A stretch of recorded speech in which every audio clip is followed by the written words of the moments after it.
Nesta quinta-feira, dia 24 de janeiro de 2019, lembramos do santo São Francisco de Sales e a cor litúrgica é a branca.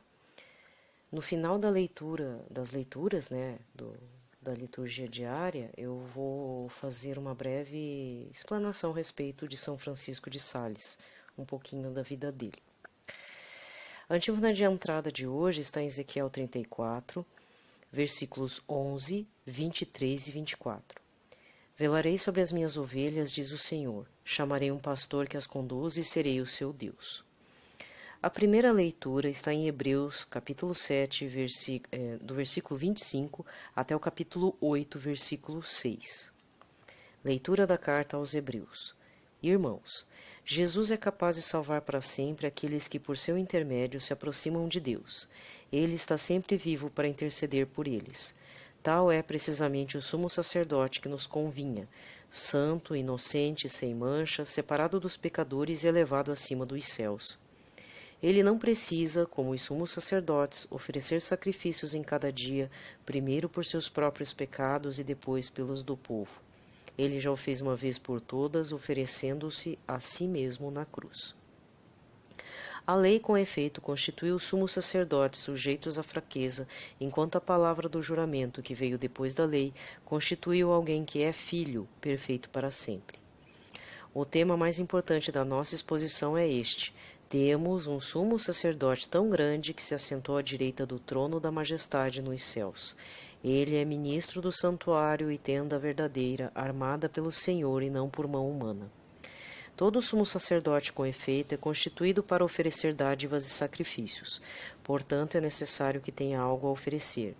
Na verdade, se Cristo estivesse na terra, não seria nem mesmo sacerdote, pois já existem os que oferecem dádivas de acordo com a lei. Estes celebram um culto que é cópia e sombra das realidades celestes, como foi dito a Moisés quando estava para executar a construção da tenda.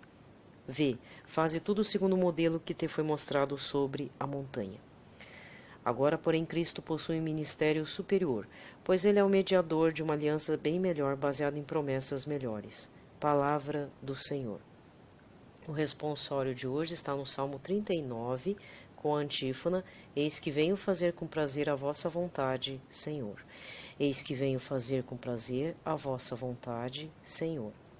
Sacrifício e oblação não quisestes, mas abristes, Senhor, meus ouvidos.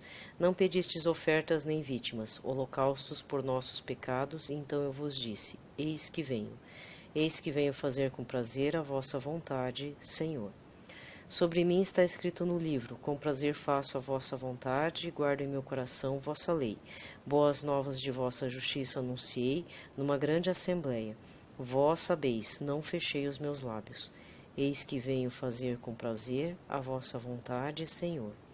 Mas se alegre em vós rejubile todo ser que vos busca, Senhor. Digam sempre: é grande o Senhor, os que buscam em vós seu auxílio. Eis que venho fazer com prazer a vossa vontade, Senhor.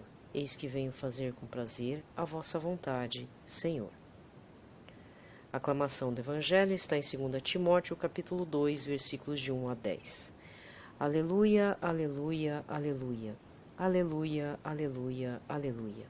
Jesus Cristo Salvador destruiu o mal e a morte, fez brilhar pelo Evangelho a luz e a vida imperecíveis. Aleluia, aleluia, aleluia. O Evangelho de hoje está em Marcos, capítulo 3, versículos 7 a 12. Naquele tempo, Jesus se retirou para a beira do mar junto com seus discípulos. Muita gente da Galiléia o seguia, e também muita gente da Judéia, de Jerusalém, da Idumeia, do outro lado do Jordão, dos territórios de Tiro e Sidônia. Foi até Jesus, porque tinha ouvido falar de tudo o que ele fazia. Então Jesus pediu aos discípulos que lhe providenciassem uma barca por causa da multidão, para que não o comprimissem.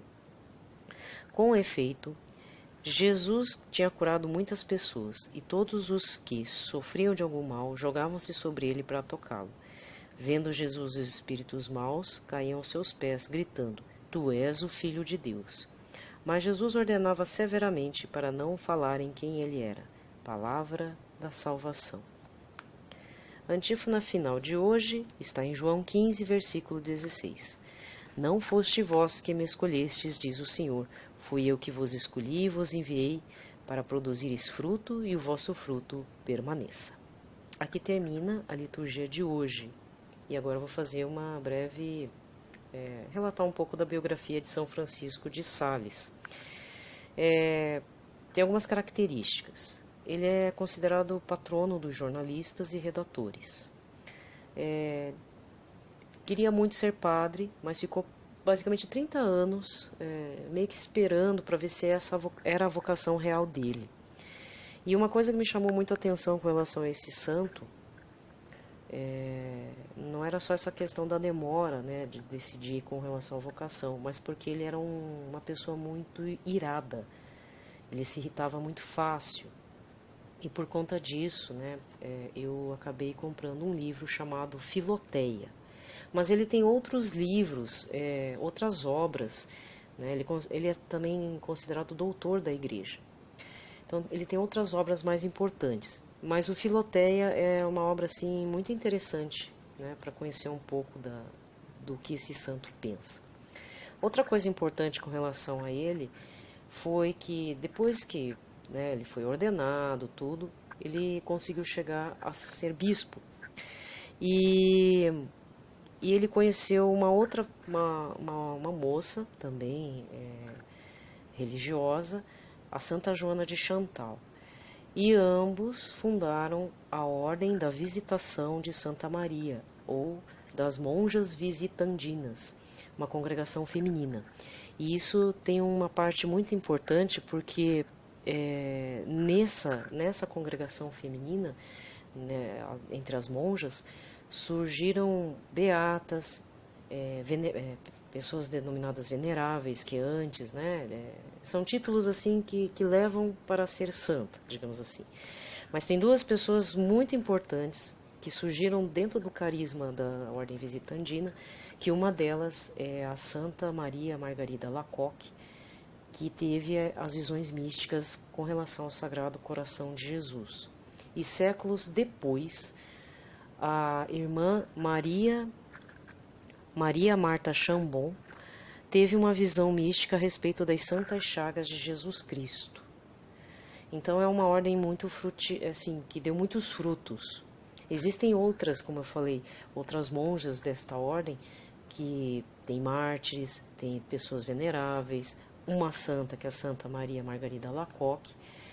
Mas é importante verificar que é uma congregação que gerou muitos frutos em relação à parte devocional com relação ao Senhor Jesus, seja na parte do Sagrado Coração, seja na parte das Santas Chagas, que é voltada perante a crucificação dele.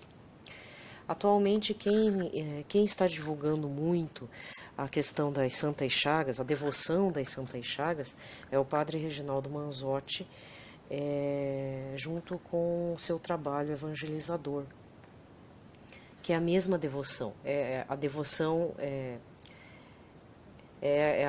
que ele faz é baseado nessa da irmã Maria Marta Chambon, da Ordem da Visitação de Santa Maria, né? Então, na verdade, eu tenho tanto o livrinho dele, né, devocionário, quanto também esse dessa irmã, que no caso é impresso lá em Minas Gerais, lá em Belo Horizonte, a editora da Divina Misericórdia. Mas é a mesma devoção, né? E outro detalhe para ver, né, como um santo pode produzir muitos frutos mesmo depois da morte, né? A evangelização ele vai além da morte da pessoa. Então São Francisco de Sales não é restrito apenas nele, mas o fruto da fundação dessa congregação é de muita importância para muitos grupos de oração espalhados no mundo inteiro.